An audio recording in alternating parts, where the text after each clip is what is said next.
요한복음 27번째 시간이고요. 제목은 저주의 바닷길, 요한복음 6장 16절에서 21절까지 보도록 하겠습니다. 요한복음 6장 16절에서 21절까지요. 같이 한 목소리로 보도록 하겠습니다.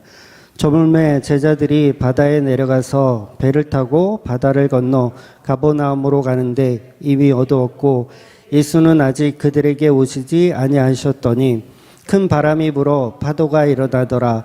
제자들이 노를 저어 10여리쯤 가다가 예수께서 바다 위로 걸어 배에 가까이 오심을 보고 두려워하거늘 이르시되 내니 두려워하지 말라 하신대 이에 기뻐서 배로 영접하니 배는 곧 그들이 가려던 땅에 이르렀더라. 아멘. 네, 오늘 말씀은 예수님이 갈릴리 바다 위를 걸으신 사건이에요. 네, 이 본문 말씀은 요한복음에만 있는 게 아니라 이제 마태복음과 마가복음에도 동일하게 기록되어 있습니다. 그래서 여러분 그냥 단도직입적으로 이 무리를 걸었다는 예수님의 이 사건, 이 역사를 믿으십니까? 네, 목소리가 네, 믿으십니까? 아멘. 이렇게 아멘 소리가 나오죠, 보통. 그런데요, 성경 전체가 말하고 있는 믿음이란 건 제가 지금 질문했잖아요. 믿으시냐고? 근데 지금 많은 분들이 믿습니다라고 아멘으로 화답을 하셨어요. 그런데 믿음이란 성경이 말하는 믿음은 그 사실을 믿는 걸 믿음이라고 하지 않더라는 거예요. 이게 놀라운 거죠.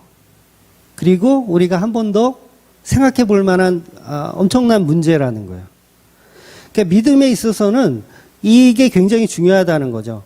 어떤 실질적, 역사적 사건을 내가 사실로 인정한다, 믿는다. 이게 믿음인 줄 알았더니 그게 아니더라는 거예요. 그러니까 오병이어의 기적을 5,000명이 봤어요. 체험했어요. 믿을까요, 안 믿을까요? 5,000명이 다 믿어요. 아무나 집어서 너 예수님이 진짜 보리떡 5개와 물고기 2마리로 5,000명을 먹었어? 라고 물어보면 네, 저는 봤어요. 저는 믿어요. 라고 할 거예요. 그 5,000명 모두 다 동일하게 얘기할 거라는 거죠. 그러니까 이런 말도 안 되는 일을 그 사람들은 5,000명은 믿더라는 거예요. 그런데 6장 후반에 가면 그 5,000명, 그 믿음이 있었던 5,000명은 어떻게 해요? 전부 예수님 곁을 떠나가더라는 거예요. 그럼 이거 어떻게 된 거예요? 믿음이 있는 거예요? 없는 거예요? 떠나갔다라고 하면 이건 믿음이 없다라고 봐야죠. 그러면 내가 보고 듣고 사실로 확인했던 그 믿음, 일반인들은요, 예수님이 물 위를 걸었다는 사건을 안 믿어요. 제가 길에 나가서 아무나 붙잡고 예수님이 갈릴리 바다를 걸으셨습니다. 믿을까요? 안 믿어요. 교회 다니는 사람한테 믿습니까? 했더니 여러분이 다 믿습니다 했어요. 그런데 한 몇 년이 지나면 이 중에서 예수님 곁을 떠나 있을 사람들이 있을까요? 없을까요? 네. 없기를 바라지만 있을 수도 있다라는 거죠.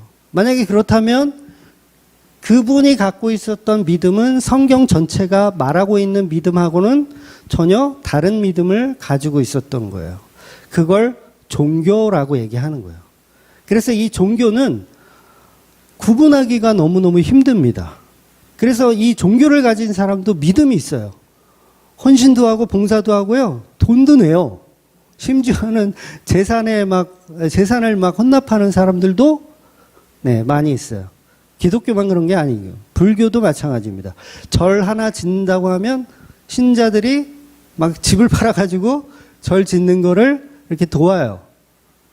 그 사람들에겐 그게 믿음이라고 생각하죠. 그런데 성경이 말하는 믿음은 그런 믿음이 아니라는 거죠. 그러니까 우리가 이런 잘못된 신앙관에서 너무너무 오래 신앙생활을 해왔더니 무엇이 진짜 믿음인지를 모르는 거예요. 저도 한 30년을 신앙생활 했거든요. 30년 조금 더 했구나. 조금 더 했어요. 예수님의 기적을 체험했다라는 사람을 30년 동안 얼마나 많이 봤는지 몰라요. 뭐 간증하는 거, 뭐 무슨 병을 고쳐주셨다, 뭐 아파트를 당첨되게 해주셨다, 뭐 로또 번호를 알려주셨다, 뭐 별의별 간증을 다 들어봤어요. 그러니까 제가 신앙생활 처음 했을 때, 고등학교 때도 이제 교회에서 그 형님들, 누나들이죠. 형님들, 누나들이 얼마나 기도를 열심히 하고 정말 눈물 뿌려가며 기도하는 그런 모습들이 지금도 눈에 선해요. 그러니까 제가 섬기던 교회는 부설로 기도원이 있었어요. 그러니까 기도원이, 교회는 파주에 있는데 기도원은 천안에 있었어. 차 타고 3시간을 가야 되는데 거기를 매주 갔어요. 매주 금요일마다 가서 밤을 새고 토요일 날 와요. 그렇게 기도를 했어요. 그런데 그 당시 그렇게 열심히 같이 기도하고 막 찬양하고 방언하고 막 난리를 쳤던 그 형님들, 누나들 다 어디 갔을까? 지금 이렇게 사는 모습을 보면 거의 90%가 신앙생활을 안 하고 있어요, 지금. 저만 그럴 거 아니에요. 아마 여러분 주위에도 저하고 같은 신앙의 연륜이 있으신 분들은 아마 비슷하게 인정하실 거예요. 거의 90%가 신앙생활을 안 하고 있어요. 물론 10%는 골수분자가 되어 있죠. 어느 각 교회에. 그러니까 어떤 기적의 체험이나 자기가 했던 종교적 열심을 믿음이라고 하지 않는다는 거예요. 그러니까 아무리 우리가 지금 코로나를 뚫고 나오면 10만 원 벌금이라고 내가 다 얘기했는데도 이렇게 열심을 갖고 나왔어도 이게 믿음이 아닐 수 있다라는 거예요. 그러니까 거기에 사로잡히면 안 돼요. 내가 그래도 이렇게 코로나인데도 불구하고 나는 때려 죽여도 나는 예배 드릴 거야. 이렇게 나왔던 이걸 믿음이라고 하지 않는다는 거예요. 전부 우리가 착각하는 거죠. 이걸 신앙이라고 착각하는 거예요. 그러니까 천지를 창조하신 분이 하나님이다. 그분이 예수님이다. 백날 믿어봐야 그건 단지 지식에 불과할 수 있더라는 거예요. 그 지식은 우리에게 구원을 줄까요? 구원을 못 줘요. 그 지식은. 즉 우리가 예수님을 믿는다는 건 예수님 쪽에서 구원을 우리에게 선물로 주셔야 되는 거예요. 그 과정 속에서 우리가 믿음을 확증하는 겁니다. 그래서 이 믿음의 확증의 결과는 뭐냐면 결국 사랑이에요. 사랑. 누가 말했나. 사랑밖에는 사실 표현할 방법이 없어요. 인간의 언어로 설교를 아무리 제가 논리적으로 잘한다 그래도 사랑이란 단어 뺏기는 이 진짜 믿음 표현할 방법이 없는 거예요. 그러니까 5천 명은 예수님을 따랐어요. 예수님을 사랑해서 따른 거예요? 아니면 자기 믿음 때문에 따른 거예요? 자기 믿음이었어요. 사랑하지 않는 거예요. 그럼 제자들은 왜 남았죠? 그래도 조금은 사랑하는 마음이 있었던 거예요. 그걸 만들어 가신다는 거예요. 예수님께서. 그래서 우리가 천국에 가면 믿음, 소망 이런 거는 개나 줘버려야 돼요. 이해가 되세요? 믿음, 소망 이거는 천국에 가잖아요. 믿음이 필요해요? 천국에 갔는데? 소망이 필요해요? 필요 없어요. 믿음, 소망 다 개나 줘버리는 거예요. 뭐만 남아요? 사랑만 남는 거예요. 그래서 사도 바울이 그런 얘기를 한 거예요. 믿음, 소망, 사랑, 그 중에 제일은 사랑이다. 나머지는 뭐예요? 다 사실 없어질 것들이에요. 그러니까 나 믿음 되게 좋다. 난 막 능력도 있다. 막 믿음이 있으니까 능력이 있다. 이거는 진짜 믿음이 아닐 수 있다라는 거죠. 그렇다면 우리가 갖고 있는 예수님의 사랑 앞에서 우리가 갖고 있는 어떤 믿음은 무용지물이라는 거예요. 그러니까 사랑 없는 예배, 무용지물입니다. 사랑 없는 헌신 봉사, 죄송하지만 무용지물이에요. 그러니까 기적을 보고 그 사실을 인정하며 믿는다고 해도 그 믿음은 진리가 아니에요. 왜냐하면 거기에는 예수님의 사랑이 결부되어 있지 않기 때문에 그렇습니다. 그러니까 성경에 기록된 놀라운 사건을 진짜 있었던 일로 믿는다고 해서 그게 믿음이 아니고 오직 십자가의 보혈로 그 사랑을 표현하시고 사랑을 확증하신 예수 그리스도를 믿는 게 믿음이에요. 그러니까 십자가가 기독교에서는 너무너무 중요한 거예요. 십자가 없는 설교 있을 수 없고요. 십자가 없는 믿음을 말해서도 안 되는 거예요. 그럼 다 5천 명 꼴이 되는 거예요. 예수님 곁을 결국은 내가 원하는 믿음을 충족시키지 못하는 예수는 필요 없다고 돼버리는 거죠. 그래서 베드로는 예수님이 무리를 걸으시는 모습을 보고 그 사실을 믿었어요. 인정도 했어요. 심지어는 나도 해보자. 예수님 나도 한번 해봅시다. 어떻게 이렇게 무리를 걸어요? 그러니까 저라면 그렇게 못했을 것 같아요. 베드로처럼 그런 믿음은 없었을 것 같아요. 그러니까 유령처럼 걸어오시는 예수님 쉽게 믿지 못했을 것 같아요. 그러니까 저는 원래 뼛속까지 어떤 신비주의는 이렇게 배척을 하거든요. 신비주의 배척해요. 기독교건 뭐 불교건 불교에도 신비주의 같은 거 많이 있어요. 막 이렇게 뭐 뜬다 그러죠. 막 뜬다는 것도 있고 막 그런 것도 있는데 그런 신비주의 저는 안 믿어요. 그러니까 예수님을 내가 현장에서 예수님 목격했다. 그러면 일단 예수님의 발부터 이렇게 살필 거야. 혹시 이런 투명한 아크릴을 이렇게 대고서 이렇게 무리를 걷는 것처럼 이렇게 연기를 하시는 건 아닌가? 저는 그걸 살필 것 같아요. 그런데 베드로는 믿음이 있었잖아요. 믿었어요. 그 사실을. 나도 한번 해봅시다 하면서 믿었어요. 기적을 믿은 거죠. 인정한 거죠. 그런데 결국 거기에는 사랑이 결부되어 있지 않더라는 거예요. 즉 우리가 요한복음에서 5가지 표적을 기적으로 보고 있잖아요. 그런데 이 베드로는 이 기적을 받고 무리를 걸으시는 예수님을 봤는데 결국은 어떤 책망을 베드로가 받죠? 이 믿음이 작은 자야라는 책망을 받아요. 이제 이따가 좀 더 말씀을 드릴 거예요. 믿음이 없다라는 책망을 받아요. 믿었잖아요. 물을 걷는 거 믿었고 나도 한번 해봅시다 하면 얼마나 큰 믿음이에요. 그런데 믿음이 적은 자라고 얘기해요. 그래서 이 5가지 표적들, 지금 우리는 5번째 표적을 보는 거예요. 이 표적들은 그저 어떤 기적으로만 보게 되면 그건 믿음을 제대로 꿰뚫어 보고 있지 못하다는 거예요. 그러니까 종교적인 믿음, 그건 사실 교회에서 가르칠 필요가 없어요. 오병이어 왜 만들었습니까? 오병이어? 물을 포도주로 왜 바꿨죠? 물을 포도주로 왜 바꿨을까요? 맛있게 먹으라고? 그러니까 물 위를 걸으셨어요. 왜 걸으셨을까요? 너도 한번 해보라고? 교회를 다니잖아요. 다 그걸 가르쳐줘요. 너도 한번 해봐라. 너도 물 위를 걸을 수 있다. 너도 물을 포도주로 바꿀 수 있다. 이런 걸 가르쳐요. 이게 굉장히 마귀적인 짓이거든요. 그게. 마치 예수님이 마귀한테 시험을 당하시잖아요. 그 내용하고 똑같은 거예요. 돌을 들어 떡을 만들어 먹어라. 너도 물 위를 걸을 수 있다. 너도 물을 포도주로 바꿀 수 있다. 네 인생에 기적이 일어나길 바란다. 라는 설교들 우리가 얼마나 많이 들어봤어요. 그런데 그걸 설명하고 있는 게 아니라는 거예요.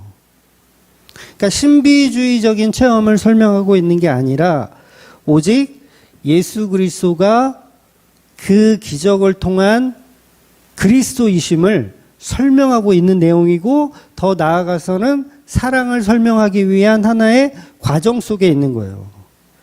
그러니 예수님이 그런 마귀들이 하는 가르침을 우리에게 주시겠습니까? 아니에요. 우리에게 그런 가르침을 주시는 분이 아니에요. 그래서 예수님의 표적의 본질은 신비주의가 아닙니다. 신비주의적으로 가르치시면 안 돼요.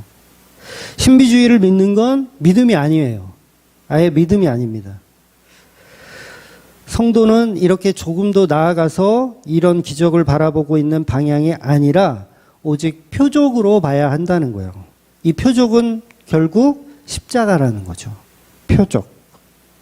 엘리베이터라고 그랬죠. 표적은 어디를 가게 만드는 존재예요. 어디로? 십자가 앞으로 가게 만드는 존재.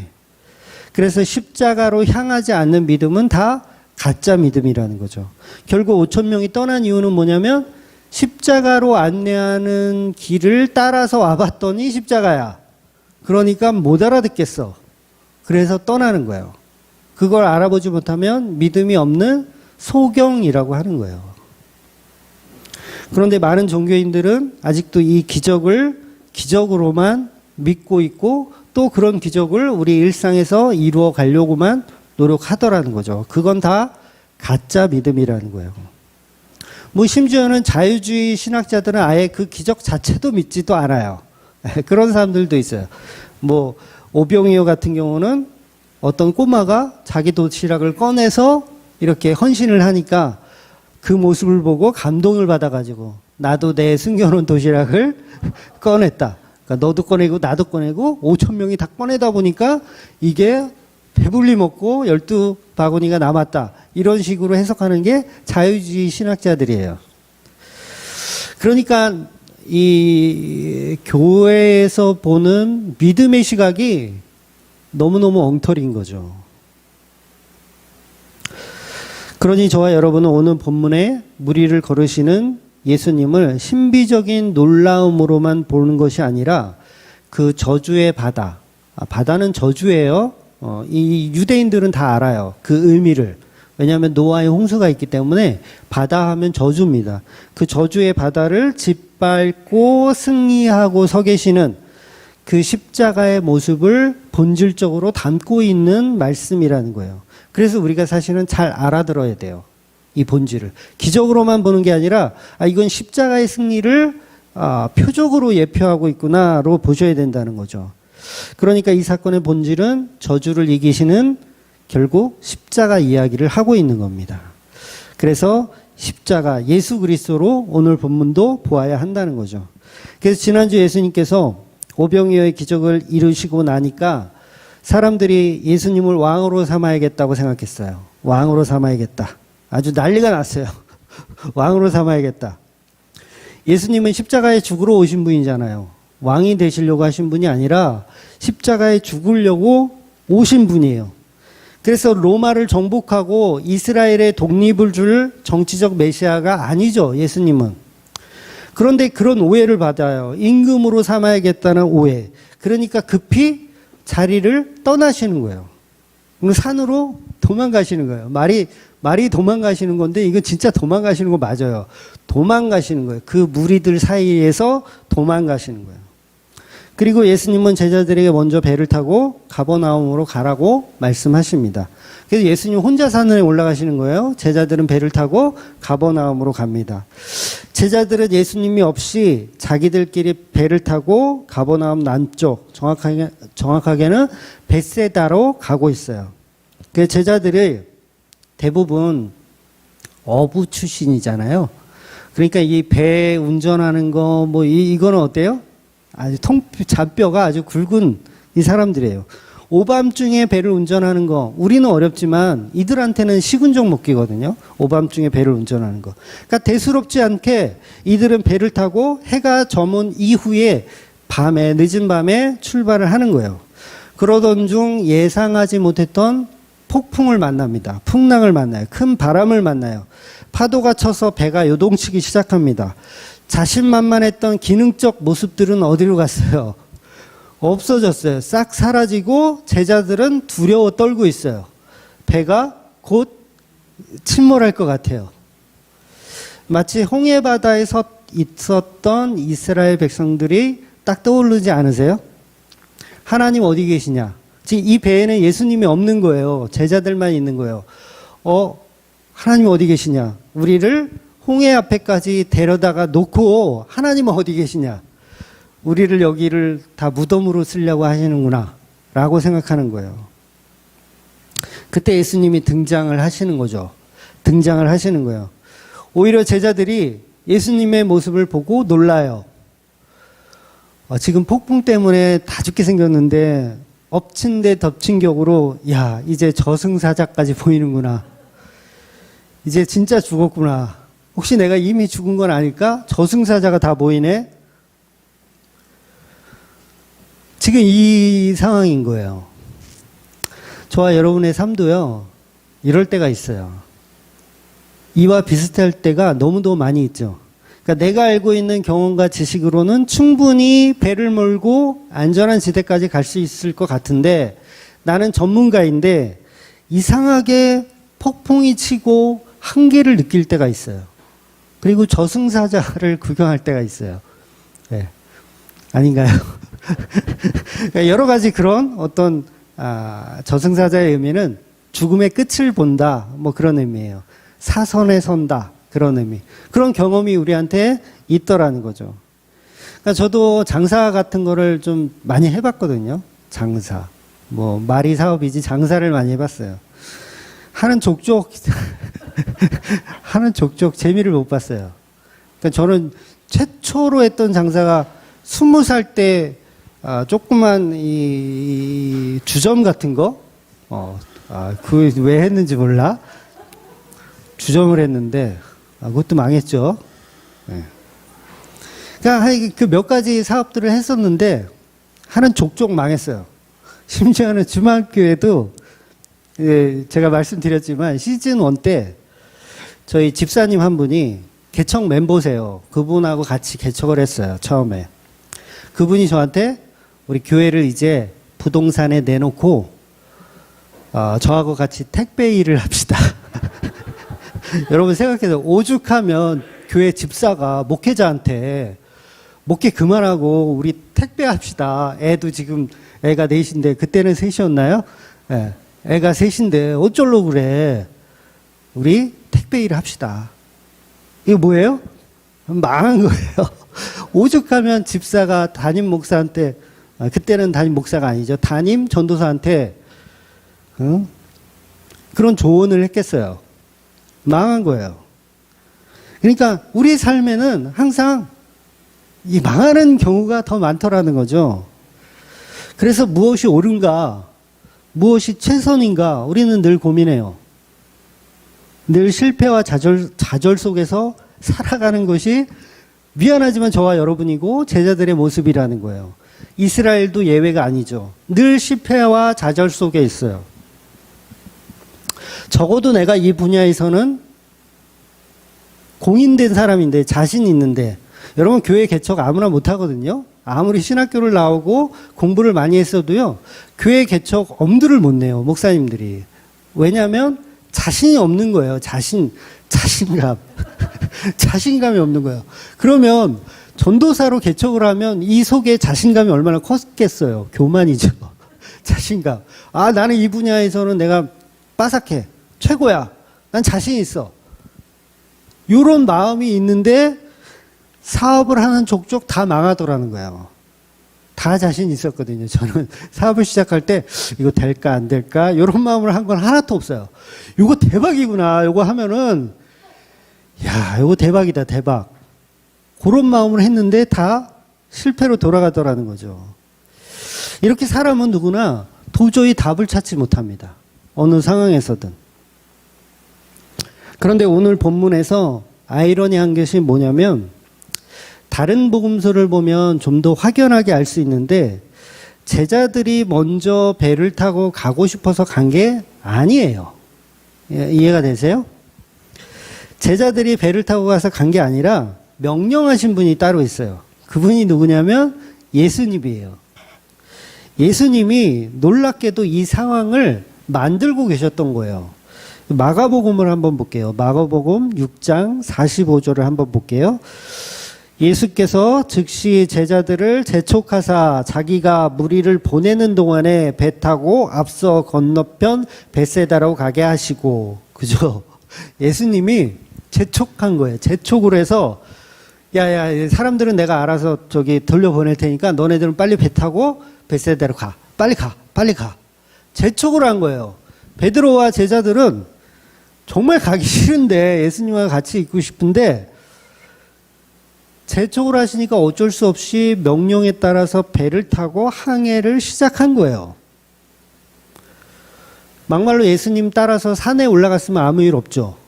아무 일 없었어요. 괜히 가라고 해놓고 폭풍 만나게 됐어요. 그럼 결국 뭐예요? 누구 때문에 지금 이 사단이 난 거예요? 예수님 때문이죠. 요 이스라엘 백성들.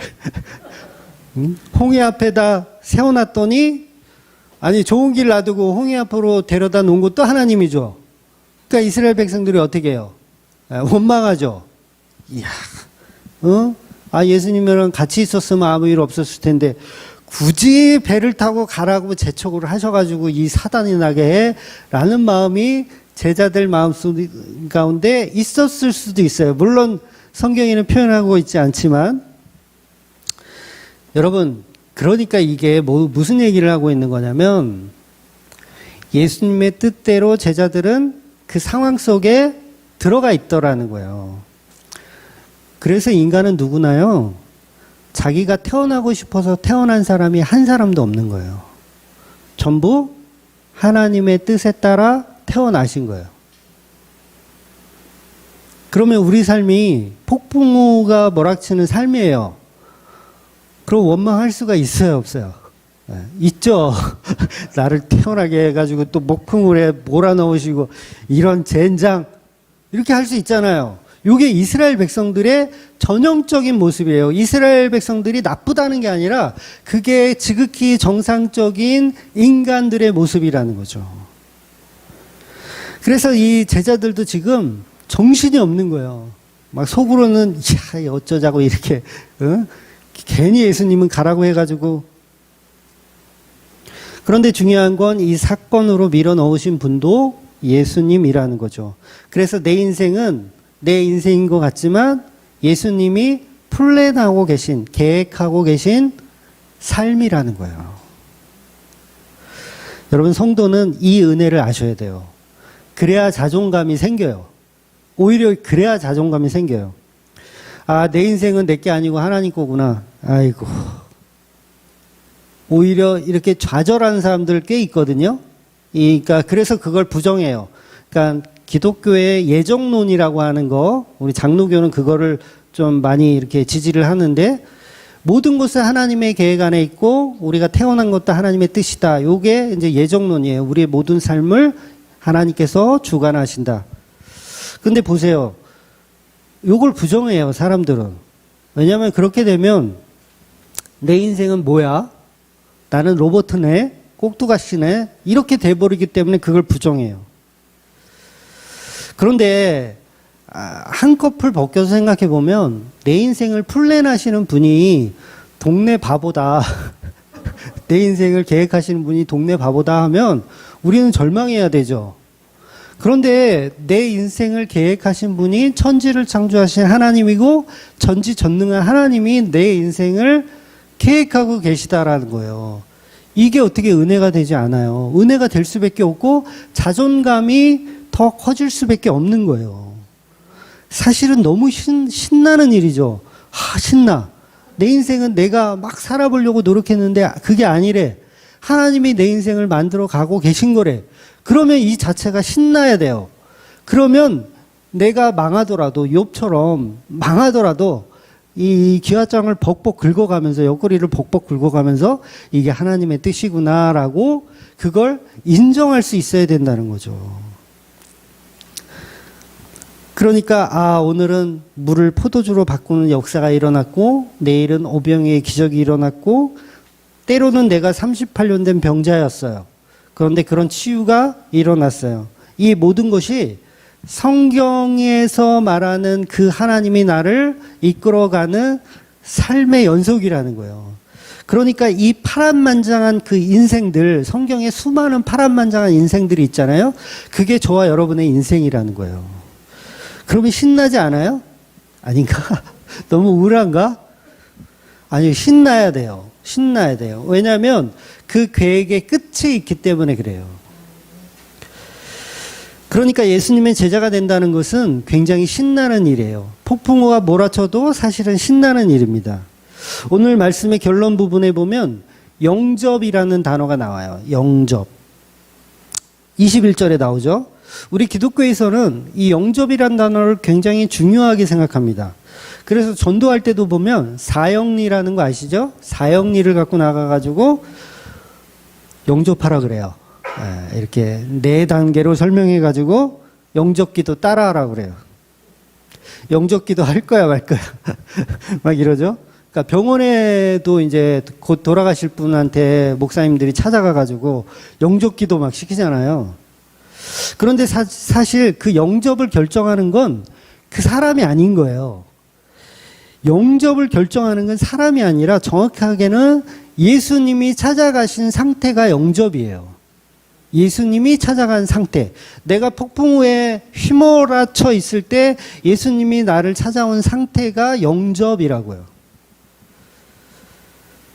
즉 하늘 보좌를 버리고 이 땅에 인간의 몸으로 이 땅에 오신 그 무리를 터벅터벅 걸어오신 그분이 바로 영접이에요.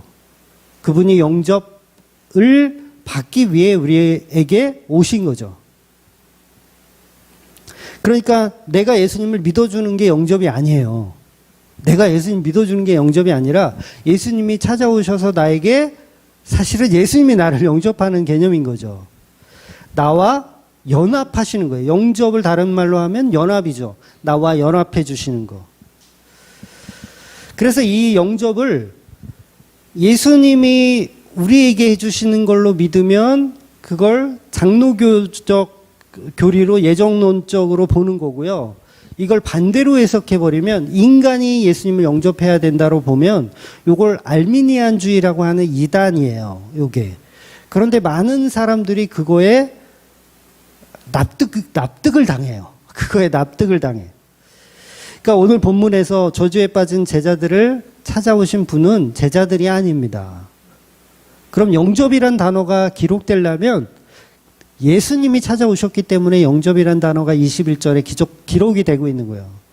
그래서 제자들이 기뻐하며 예수님을 배 위로 어서 타세요 하잖아요. 요건 제자들이 영접을 하는 게 아니에요. 예수님이 다 하신 거지. 그러니 우리가 우리의 믿음으로 예수님을 영접하는 게 아니고 성령님이 주시는 믿음으로 성령님이 다 하신 영접으로 우리를 밀어 넣으시는 거죠. 그 상황으로. 그러니 우리에게 선택 따위는 없습니다. 구원을 받을래 안 받을래 선택 따위가 우리에게는 없어요. 그러니까 보세요. 바다로 배 타고 나가라고 하신 분도 예수님, 폭풍을 주신 분도 사실은 예수님, 무리를 걸으신 분도 예수님. 우린 뭐 한 거예요? 아무것도 한 게 없고요. 뭐 했냐면 그 폭풍을 잘 견디고 있었어요. 그거 하나밖에 없어요. 잘 견디고 있었어요. 출애굽기에서 출애굽기를 시킨 하나님이 굳이 좋은 길을 놔두고 홍해 앞으로 보내셨잖아요. 제자들도 지금 마찬가지죠. 굳이 안 보내도 되는데 육로로 가도 되는데 굳이 배를 타고 가라고 한 거예요. 그러니까 홍해 바다의 앞에 선 맥락하고 동일한 겁니다.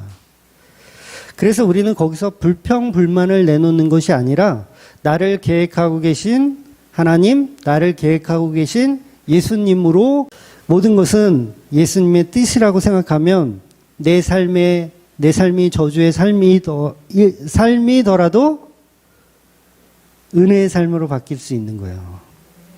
견딜 수 있는 겁니다. 그래서 예수님이 폭풍우를 견디고 있는 제자들을 보면서 뭐라고 말씀하시냐면 두려워 말라라고 말씀하시는 거예요.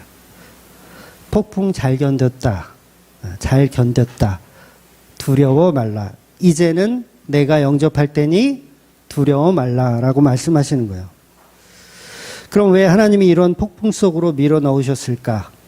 이유는 한 가지죠. 예수님의 주되심을 위한 과정을 설명하는 거예요. 십자가를 설명하는 겁니다. 모든 건 십자가로 통일돼요. 제자들이 성도잖아요. 성도들이 예수님의 사랑을 확증하는 통로로 폭풍을 이용하고 계신 거예요.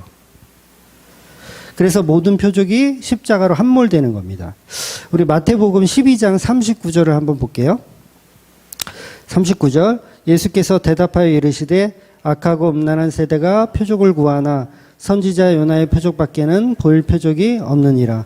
그러니까 밤낮 사흘 동안 죽었다 살아난 그 표적, 십자가 표적이죠. 예수님이 하는 모든 표적은 다 십자가로 통합이 되는 거예요. 십자가 말고 다른 표적은 없는 거예요. 그러니까 7가지 표적을 요한복음에서 우리가 계속 보고 있어요. 5번째고 아직 2가지가 더 남았지만 그런 표적들을 십자가로 통합돼서 보지 못하면 성경을 다 사사로이 푸는 거예요. 다 잘못 해석하는 거예요. 그러니까 떡 먹고 배부른 이유로 해석하면 틀린 해석이 되는 거예요. 무리를 걸은 것도 기적으로만 보면 잘못된 해석이 되는 거예요. 이것을 설명하기 위해서 저와 여러분을 폭풍우 속에 집어 넣으시는 겁니다. 자, 이 복잡한 과정을 쉽게 설명을 드리면 어떤 청년이 이제 인터넷 서핑을 하다가 매일 아침 우유를 한 잔씩 먹으면 몸에 건강이 온다라는 정보를 봤어요. 그러니까 우유는 상징적인 거예요. 그러니까 우유를 먹으면 건강해진다라는 정보를 얻고 이 청년이 매일 우유를 배달을 시켜요. 그래서 매일 아침 열심히 먹습니다. 건강해지기 위해서. 하루도 빠짐하지 않고 1년 365일 동안 매일 아침 우유를 마셨어요. 자, 1년이 지났습니다. 이 청년이 얼마나 건강해졌을까? 물론 조금 건강해졌겠죠. 그쵸? 이 우유 반대론자가 있어서 이거 비유예요. 우유라는 다른 걸로 합시다. 야채즙, 생식, 이런 걸 먹으면 건강해진다. 그래서 1년을 먹었더니 어느 정도 건강해졌어요. 그런데 여러분, 이 이야기에서 진짜 건강해진 사람이 또 한 명 있어요. 역시 훌륭해. 누가 건강해지냐면 아침마다 그걸 배달해준 배달원이 이 청년보다 더 건강해지더라는 거예요. 즉, 우리는 우리의 눈에 보이는 것만 봐요. 우유를 먹고 건강해진다. 이것만 봐요. 그러니까 그게 우리의 인생이라면 그것만 계속 보는 거죠. 그럼 나는 신앙생활 하는 것도 마찬가지죠. 나는 왜 이게 안 되지? 나는 왜 신앙이 안 늘고, 난 내 삶은 안 바뀌고, 나는 왜 자꾸 건강해지지 않지? 라는 걸 계속 고민하지만 어딘가에서 하나님의 플랜으로 인해, 예수님의 계획으로 인해 누군가는 건강해지고 있더라는 거예요. 바로 그게 폭풍의 개념이라는 거죠. 그런 극한의 상황 속에 예수님이 제자들을 밀어넣은 상황, 그것도 예수님이 강제로 재촉하면서 배를 타고 가라고 한 거예요. 이 폭풍 속에서 예수님은 틀림없이 찾아오십니다. 영접하기 위해서 찾아오십니다. 그러니까 요한복음에는 기록되어 있지 않지만 마태복음에는 그때 베드로가 예수님 무리를 걸으시는 모습을 보고 놀라서 자기도 한번 해보고 싶다고 조르잖아요. 자기도 한번 해보고 싶다. 그리고는 아주 잠시 발자국을 몇 발자국 찍어요. 그러다가 넘실대는 파도가 두려워 베드로가 다시 물에 빠지죠. 결국 베드로를 다시 예수님께서 잡아주시고 예수님이 하시는 말씀이 믿음이 작은 자야 왜 의심하였느냐라고 말씀하세요. 그렇게 예수님께서 베드로를 다시 잡아주시고 배에 오르시니 파도가 잠잠해지고 무사히 해안가에 배가 도착하는 이야기가 오늘 본문 이야기입니다. 그러니 여기서 우리가 봐야 할 원 포인트는 뭐냐면 마태복음의 말씀처럼 믿음이 필요하다는 거예요. 믿음. 그런데 그게 어떤 믿음이라고 그랬어요? 서론에도 말씀드린 것처럼 단순히 물 위를 걷는 믿음이 아니라 우유를 아침마다 먹으면 건강해지는 그 믿음, 이게 문자적인 지식이라는 거예요. 나의 삶으로 만들어 가시는 배달원의 삶이 되셔야 된다는 거죠. 그런데 베드로가 또 우리도 마찬가지죠. 우리가 보는 시각의 논지는 뭐냐면 어떻게 사람이 물 위를 뜰 수 있지? 요것만 봐요. 그 수준만 보는 거예요. 그 수준을 못 뛰어넘어요. 그것은 예수님께서 나는 그냥 평범한 사람이 아니라는 걸 한 번 더 예표하면서 그 속에 더 진정한 진리의 메시지가 들어있잖아요. 그걸 설명하고 있는 거예요. 예수님 자꾸 왜 기적을 보이시죠? 기적. 나를 왕으로 만들어 달라는 건가요? 아니잖아요. 초자연적인 현상을 왜 자꾸 보여주실까? 그건 그분이 하나님의 아들이라는 사실과 그 표적 속에서 숨겨져 있는 십자가를 예표하고 있는 거예요. 표적하고 있는 거. 그 의도가 있는 거예요. 나는 왜 매일 우유 배달을 해야 하는가? 짜증나지 않으세요? 어떤 놈은 배달시켜서 건강해지려고 먹고 나는 왜 맨날 배달을 해야 되는가? 이 고민. 그러니까 그것이 바로 구원을 설명하는 섭리라는 거예요. 그러니까 하나님의 아들로서 초자연적 현상을 뛰어넘는 분, 그분이 나의 삶을 계획하고 인도하신다는 그 사실, 여러분이 이 사실에 감동으로 다가오셔야 돼요. 그것을 믿음이라고 하는 겁니다. 믿음은 다른 게 아니에요. 나를 계획하고 계신 예수 그리스도, 나를 배탈하고 밀어넣으신 예수 그리스도. 예수님께서 십자가에 죽어서 나를 구원하셨다는 말은 전 세계 기독교인들이 다 알아요. 그렇죠? 예수님께서 나를 위해 십자가에 죽으셨다. 그런데 그것을 아는 것, 그거 지식입니다. 그건 믿음이 아니에요. 내 삶을 그분께 맡겨드렸느냐가 중요한 거죠. 어떻게 맡겨드려요? 사랑으로 맡겨드렸냐는 거예요. 저주의 바다 위에 서 계신 저 예수님께서 그분에게 내 삶을 맡겨드렸냐는 거예요. 베드로가 예수님께 삶을 맡겨드렸으면 빠지지 않았을 거예요. 그런데 맡겨드리지 못한 거예요. 그랬더니 대번에 예수님은 믿음이 작은 자야, 믿음이 작은 자야 라고 설명하시더라는 거예요. 그러니까 우리가 있어야 할 믿음은 뭐냐면 사랑이고, 그 사랑은 결국 나를 맡겨드리는 거예요. 내 인생을 맡겨드리는 거. 천지를 창조하신 그분께 나의 사랑을 십자가에 맡겨드리는 거예요. 그러니까 이 말씀에 감동이 없다면 우리는 여전히 초보적인 신앙입니다. 바로 이것을 오늘 본문이 말해주고 싶은 거예요. 너는 나를 사랑하여 맡겨드릴 수 있느냐? 물론 잘 안 돼요. 그래서 나중에 예수님이 부활하시고 나서 예수님 찾아가서 베드로한테 질문하는 건 네 믿음이 왜 작냐? 이 질문 안 하세요. 네가 나를 사랑하느냐? 요거 질문하세요. 사랑하느냐? 십자가의 완전한 사랑의 힘으로만 가능하다는 걸 설명하는 거예요. 절대 인간의 수준으론 믿음의 경지에 들어가지 못하는 거예요. 그래서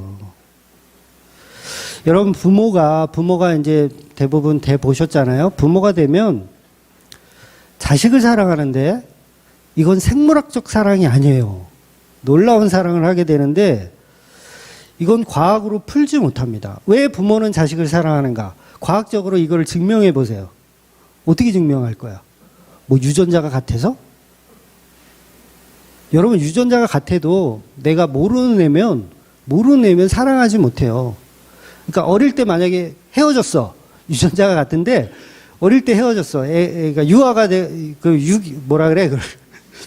할 때가 유괴가 돼가지고 떨어져 살다가 동네에서 이렇게 만났어. 서로 아들, 딸이라는 걸 몰라. 그러면 사랑을 느껴요? 못 느껴요. 그냥 옆집 청년이구나, 옆집 애구나, 이렇게 사랑을 못 느껴요. 그런데 이 생물학적 사랑으로도 이해할 수 없는 부모와 자식 간의 사랑은요, 이거는 입증을 못 해요. 이거 입증하면 노벨상 받습니다. 연구해 보세요. 왜 부모는 자식을 사랑하는가? 이걸 논리적으로, 과학적으로 입증하면 노벨상이에요. 그러니까 하나님이 창조의 질서 속에 왜 그걸 심어주셨냐면 사랑의 개념을 조금이라도 배우라고 심어주신 거예요. 여러분 우리가 신을 어떻게 사랑해요? 우리가 예수님은 어떻게 사랑할 거예요? 사랑할 수가 없어요. 그런데 사랑하는 존재들이 생겨나요. 뭐를 통해서? 성령의 감동을 통해서, 말씀을 통해서 사랑하는 감정이 조금씩 자라나는 독특한 존재들이 있는데 그들이 바로 성도라는 거예요. 그래서 그 사랑 때문에 나의 폭풍은 중요하지 않아요. 어서 불을 붙여라. 코로나 4단계 어서 불을 붙여라. 네, 무슨 얘기인지 아셨으면 좋겠어요. 어제 카페에 익툭스라는 그걸 올렸잖아요. 익툭스. 아, 모르시는 분 없을 거라고 저는 생각했는데 의외로 모르시는 분들이 있더라고요. 그래서 그게 뭔 얘기냐. 그래서 코로나 4단계니까 사실 비대면으로 예배 드려야 되잖아요. 근데 대면 예배를 우리는 강행합니다 하면 그거 불법이에요. 그 자체가 불법이고 교회 폐쇄당할 수 있어요. 왜냐하면 그게 증거가 되기 때문에 교회 폐쇄당할 수 있어요. 그래서 익투스라는 이야기를 제가 한 거예요. 익투스는 뭐냐면 옛날 초대교회 때 로마가 기독교인을 박해했을 때 그 카타콤에 숨어서 이제 지하교회죠. 숨어서 했을 때 교인들끼리 주고받았던 사인이에요. 그래서 익투스 물고기 모양을 그려가지고 그게 이제 예수 그리스도는 우리의 구세주이십니다. 뭐 그런 뜻이에요. 그 앞 글자를 따서 익투스라는 글자인데 그래서 그 글자를 제가 올린 거예요. 그러니까 무슨 얘기냐면 대면 예배 오셔도 된다는 말을 차마 못하겠지만 오셔도 된다는 얘기예요. 네, 그 얘기를 했습니다. 네, 큰일 났네 이거 캡처 당하는데. 네. 그러니까 뭐냐면 사랑하는 감정이 있으면 로마의 박해든 아니면 무슨 박해든 물론 이게 꼭 여기 나와야지만 예배라는 말씀을 드리는 건 아니에요. 또 우리 집에서 예배 드리시는 분들 오해하지 마세요. 집에서 예배 드리는 것도 예배입니다. 네. 어떤 상황과 현실 속에서도 예배할 수 있느냐 그게 중요한 거죠. 문제는 이제 가정 예배 드린다고 뻥치고 아무것도 안 하는 그 인간들이 있기 때문에 제가 드리는 말씀이에요. 그러니까 예수님의 사랑은 어떤 생물학적으로 만들어지는 게 아니라 이거는 알 수 없는 감정이 창조의 질서 속에 우리 안에 들어있다라는 거죠. 그래서 부모는 자식을 값없이 사랑하는 이상한 행동을 하는 것처럼 성도는 예수 그리스도를 값없이 사랑하는 이상한 행동을 하게 돼 있어요. 예수님이 오늘 아주 특별한 방법으로 제자들을 찾아오고 계십니다. 제자들의 직업을 너무도 잘 알고 있죠.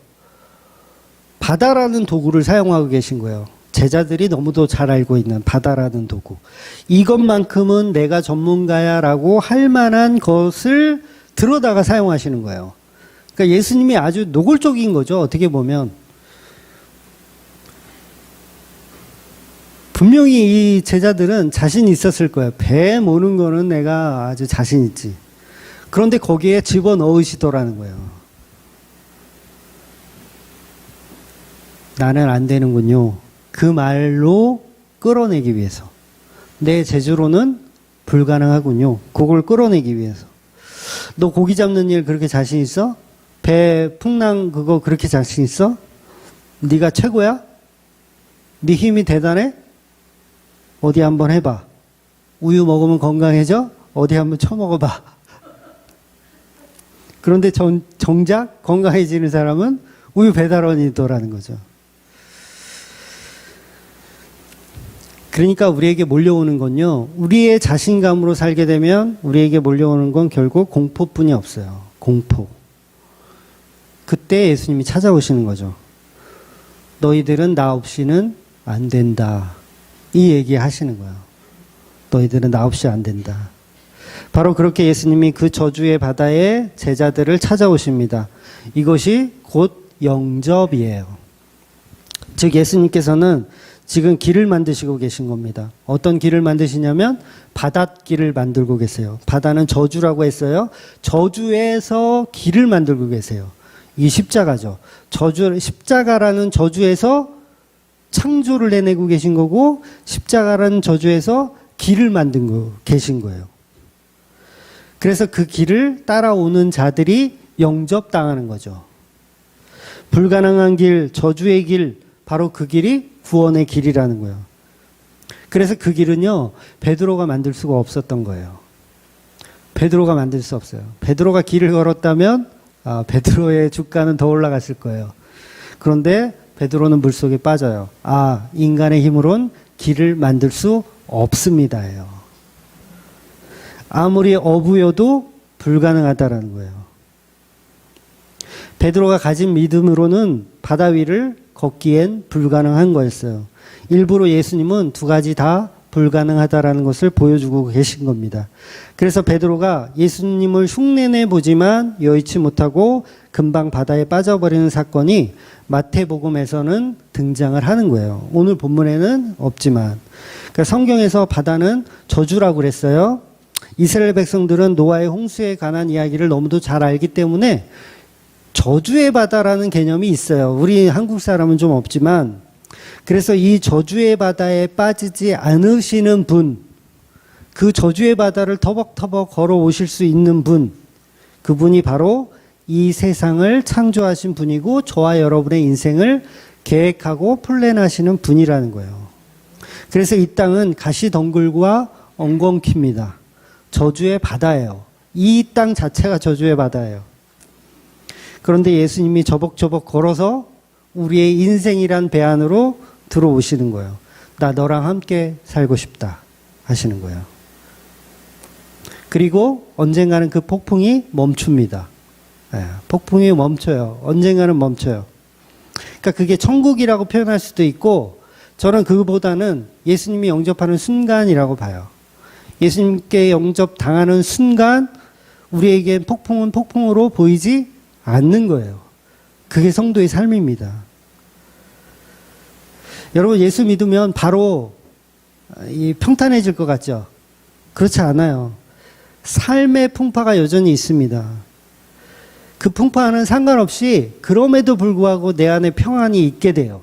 그게 성도의 삶이라는 거죠. 늘 불안하고 초조하지만, 믿음이 적은 베드로이지만, 늘 의심하지만 결국 예수님께서 이끌어 가신다는 거예요. 지금 배 안에 있는 제자들은요, 폭풍을 만나기 직전까지 실망이 이만저만이 아니에요. 왜냐하면 사람들이 임금을 만들려고 했잖아요, 예수님이. 거기에 제자들이 동의했을까요? 싫어했을까요? 동의한 거예요. 그러니까 예수님이 야, 너네도 빨리 배 타고 빨리 가. 아유, 이것들 빨리 가. 이렇게 돼버린 거예요. 그러니까 예수님이 좀 못 이기는 척 하면서 임금이 좀 되어주시면, 제자들도 좀 한자리 할 텐데, 그렇잖아요. 저 정도 능력이면 충분할 것 같아. 로마 정부도 꼼짝 못할 것 같아요. 아니, 기적 한번 보여주시고,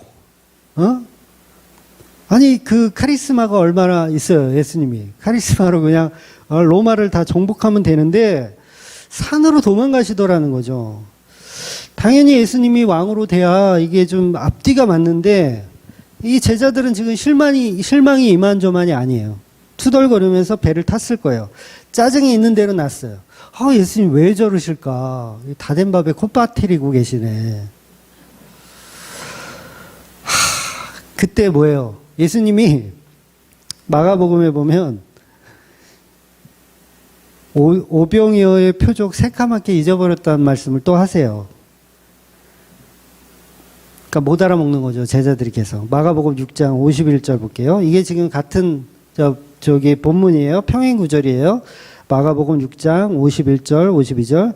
배에 올라 그들에게 가시니 바람이 그치는지라 제자들이 마음에 심히 놀라니 이는 그들이 그 떡 떼시던 일을 깨닫지 못하고 도리어 그 마음이 둔하여졌음이더라. 그러니까 폭풍이 언제 그랬냐? 또 잊어버리고 또 떡 먹고 그 배부른 거를 또 엉뚱하게 생각하고 있는 거예요. 금방 잊어버린 거예요. 물론 아직은 제자들에겐 더 설명이 필요해요. 아직은 표적도 2개가 더 남았고 아직도 여러 가지 이야기를 더 해줘야 돼요. 그리고 십자가의 사건까지 더 끌어가실 일들이 남았습니다. 그런데 제자들은 여전히 군중들과 똑같이 오병이어를 베푸시는 그 예수님을 임금 만드는 그 믿음으로만 믿고 있었던 거예요.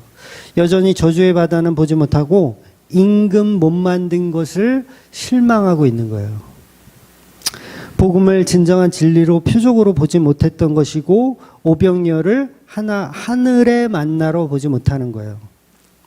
우리가 교회를 다녀도요, 지금도 똑같아요. 우리 교인들은요, 아직도 떡 먹고 배부를 것에 대해서 개념이 없어요. 참 안타깝죠. 우리가 원하는 것을 주지 않는 교회는 필요 있어요, 없어요? 필요 없어. 없다고 생각해. 내가 필요한 것을 주지 않는 예수, 내가 필요한 것을 주지 않는 목사는 실망하기 마련이에요. 실망. 내가 필요한 건 예수님이 임금이 되시는 건데 예수님은 도망 다니셔요. 그러니까 목사가 축복의 말씀을 좀 많이 해주고 그런 거 좋잖아요. 30배, 60배, 100배의 축복을 받을지어다.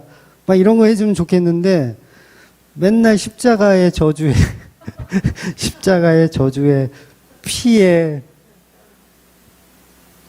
출애굽기는 맨날 제사만 지내고 있고 지금 그러니까 불평할 수밖에 없죠. 그거 싫다는 거예요. 그거 싫다는 거.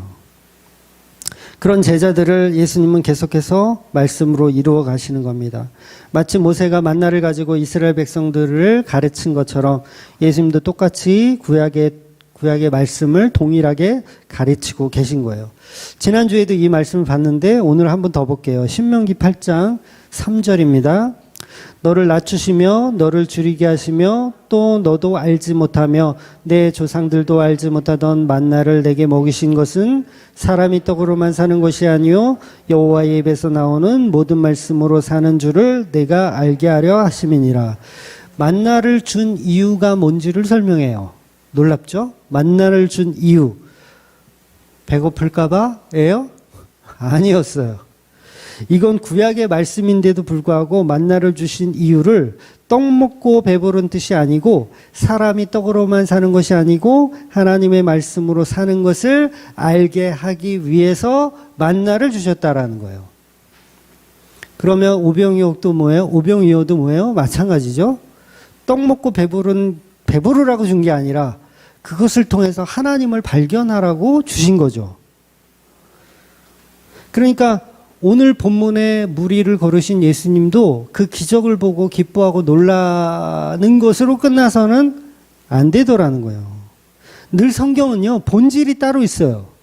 본질이 늘 따로 있어요. 문자적으로만 보면 성경을 백독을 읽어도 소용이 없다고 제가 말씀드렸잖아요.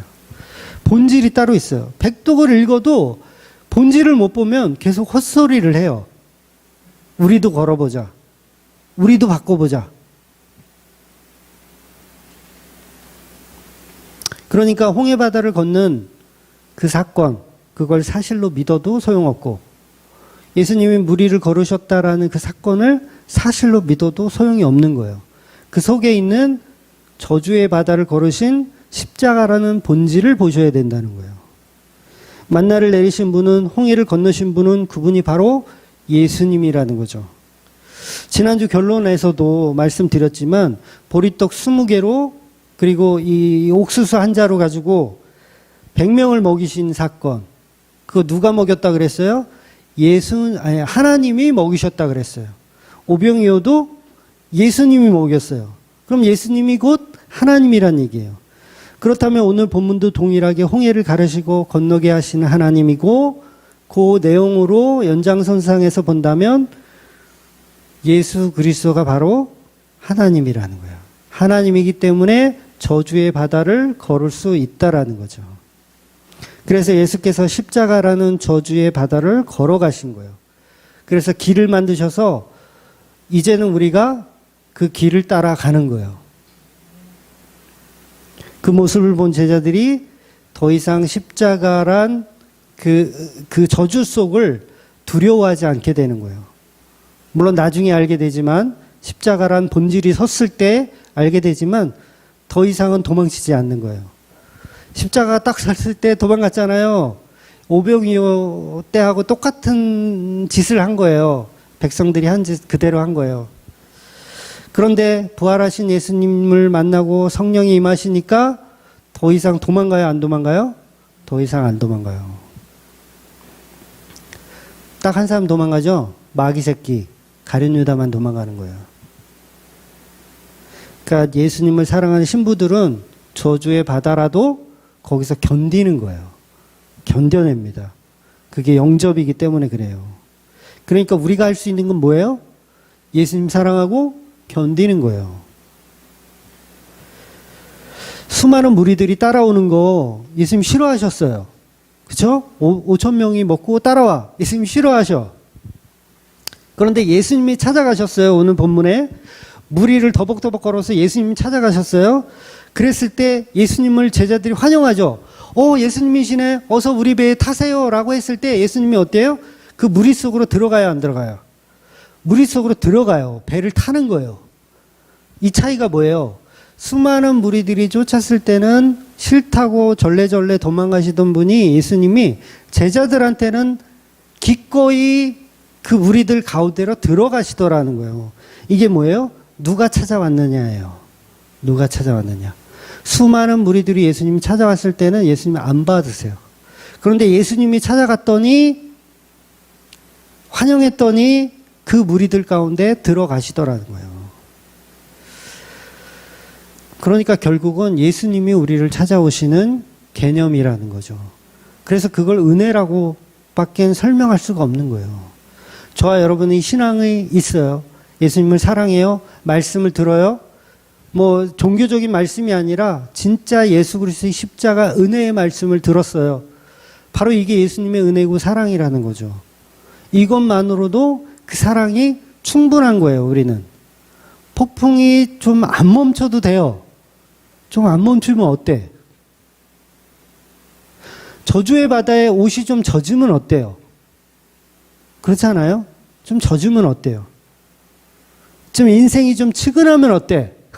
네? 물론 저는 우리 아이들이 하는 건 싫다고 했지만 좀 측은하면 어때?